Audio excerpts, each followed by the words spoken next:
في بداية علاقة جديدة، في بداية المشروعات، في وقت التقييمات، في أثناء التعرُّض للنقد، حتى وأنت بتحاول تنشر حاجة على السوشيال ميديا هتلاقي نفسك بتعيدها مرّة و2 و3 ويمكن 10. بس السؤال هنا، تعالَ ناخد الcontent اللي موجود على الإنترنت لأنه إحنا النهارده بنشوفه بكترة. هل تعتقد إنه ما فيش حد أبدًا عامل محتوى ومشهور وكبير مع إنه في الأصل ضايع حرفيًا، لا عنده content ولا عنده كلام بيقوله ولا عنده كاميرا كويسة ولا عنده إضاءة كويسة؟ بالعكس يا فندم، في كتير جدًا، بس لابد إنك تبقى فاهم إنه الفكرة طالعة في العموم من دماغك أنت، من طريقة تفكيرك أنت. أنت كمان تعرف إن أنت بتعمل كده، هو الإحساس اللي بييجي لك في أول 3 ثواني بعد ما تنشر حاجة مكتوبة على السوشيال ميديا. الإحساس ده هو الإحساس اللي بيقول لك لأ، أنت كده لابد إن أنت تدخل في الzone بتاعة الكمال أو zone السعي للكمال، منطقة السعي للكمال. كمان بعد ما تسلِّم مشروع جديد ليك، بتلاقي نفسك وأنت بتراجع عينك مش بتشوف غير الأخطاء فقط. أنا مش باقول إنك غلط إنك تشوف الأخطاء، ولكن أنا باقول إن رؤيتك للأخطاء فقط، فحضرتك تبقى شايف إن المشروع كله سيء لمجرد وجود خطأ أو 2 أو نسبة 10% أو 20%، فتحكم على ال80% التانيين إن هم غلط.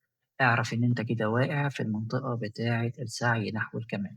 وخلّيني أسألك وأقول لك، إيه شعورك لو أنا قُلت لك إنه المشروع اللي أنت عامله ده هو كويس بنسبة 80% فقط؟ الإحساس اللي أنت حسّيت بيه دلوقتي بمجرّد أنا ما قُلت لك المثال ده، هو ده الإحساس اللي أنت محتاج تتعامل معاه وتفكّر فيه وتطلب مساعدة من حد إن هو يمِد لك إيده ويساعدك في إنّك تخرج برّه منطقة السعي نحو الكمال. تلاقي نَفْسك فين أو تضبط نَفْسك فين لو أنت في منطقة السعي نحو الكمال؟ في عملك، في شغلك، بتلاقي الشخص يشتغل على المهمة لمدة شهر و2 و3 و4 وفي الآخر ما يقدّمهاش. بتلاقي نَفْسك بتكتب يوميًا الميل مرّة و2 و3 و10 وممكن ما تبعتوش في الآخر. على السوشيال ميديا بتكتب بوست وتعيده، تكتب البوست وتعيده مرّة و2 و3. لو عندك محتوى وأنت عارف إن أنت عندك محتوى كويس، بس بترفض تنشره لعدم وجود كاميرا كويسة، إضاءة كويسة، موبايل كويس، مايك كويس، location كويس، استوديو كويس، من الآخر توقعاتك هي توقعات غير عادلة، غير واقعية. أنت بتدوّر على نتايج قبل حتى ما تبتدي. وأنا هنا مش باقول إنه بحثك عن النتايج قبل ما تبتدي أو تخطيطك للنتايج قبل ما تبتدي الproject نفسه هو حاجة غلط، إنما أنا باحاول أفهّمك إن الموضوع مش بالصعوبة دي. ابدأ وطوّر. إزاي تتجاوز فكرة السعي نحو الكمال؟ خلّيني الأول أقول لك الprocess نفسها شكلها إيه. 1 بيبقى عندك هدف، 2 بتخطط للهدف ده، 3 بتبدأ تعمل إضافات وتعديلات وتعدّل وتضيف وتعدّل وتضيف، وفي الآخر تطلّع نسخة من وجهة نظرك غير مكتملة، فتأجّل فالوقت يعدّي. هي دي الprocess بتاعة السعي نحو الكمال أو الproject اللي بتعمله وأنت واقع في منطقة السعي نحو الكمال. خلّيك دايمًا فاكر المبدأ بتاع done better than perfect. يعني إيه؟ يعني إنّك تعمل الشيء أحسن من إنّك تستنى إن أنت تطلّعه في أحسن صورة. لأ يا فندم، اعمله. افهم من فضلك إنه في level كده، في مستوى معيّن هو مستوى الكفاية للبدء بيه.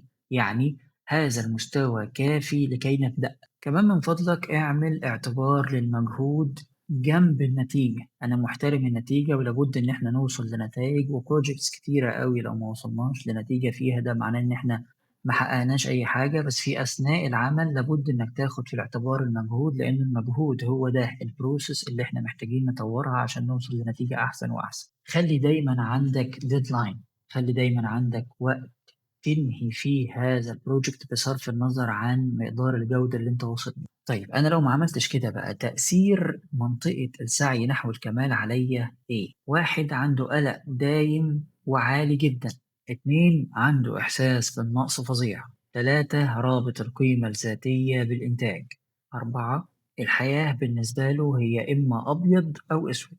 يعني أقصد إنه الحياة إما 0 أو 100. مع العلم إنه على أرض الواقع ما بين الصفر والمية في أرقام كتير أوي، في 100 رقم ما بين الصفر والمية، ده غير الأرقام اللي بين الأرقام. طيب مين بالضبط بيعمل كده أو ما هي صفات الشخص اللي بيعمل كده؟ هتلاقي اللي بيعمل كده دايمًا اللي عنده الحاجات الآتية دي، اللي عنده ثقة منخفضة بنفسه، اللي نمط التفكير بتاعه سلبي جدًا، اللي دايمًا مستني رأي الناس، اللي دايمًا خايف من الرفض، اللي دايمًا شايف ومعتقد إن الفشل هو نهاية المطاف. يعني أنا لو عدّيت في الproject ده، أنا لو عملت الproject ده وحسّيت إن أنا فشلت، ده معناه إن دي نهاية المطاف خلاص، جولة واحدة، الماتش كُلّه جولة واحدة بالنسبة له. وده في العادي كمان بيبقى شخصية ناقدة جدًا لذاته وللآخرين وللمجتمع حواليه. مين ممكن يساعدك لو أنت اكتشفت إن أنت عندك صفة أو بعض الصفات من المشكلة دي؟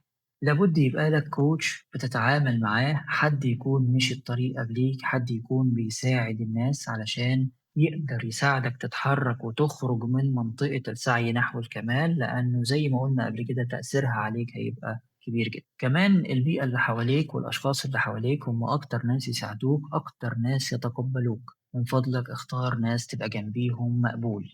أمثلة على النجاح في الخروج من السعي نحو الكمال: 1. ستيف جوبز. رغم كماليته ورغم إنه كبّد الشركة عنده خساير كتيرة جدًا في أول الversions من المنتجات بتاعته، إلا إنه هو بنفسه اتعلّم إن المنتج ينزل الأول وبعد كده نطوّر فيه وبناءً عليه بقى عندنا versions من الproducts بتاعته. 2. إليزابيث جيلبرت قالت إنه السعي نحو الكمال هو العدو الأبدي للإبداع. 3. الرئيس باراك أوباما قال بنفسه في وقت من الأوقات إنه اتعلم إنه اتخاذ القرار أفضل جدًا من الانتظار للوصول للمثالية والكمال. 4. بيونسي نفسها اعترفت أكتر من مرة إنها اشتركت وبتشارك في تدريبات متكررة وشاقة جدًا لإن هي عارفة إنه الأخطاء هي جزء من العظمة. 5.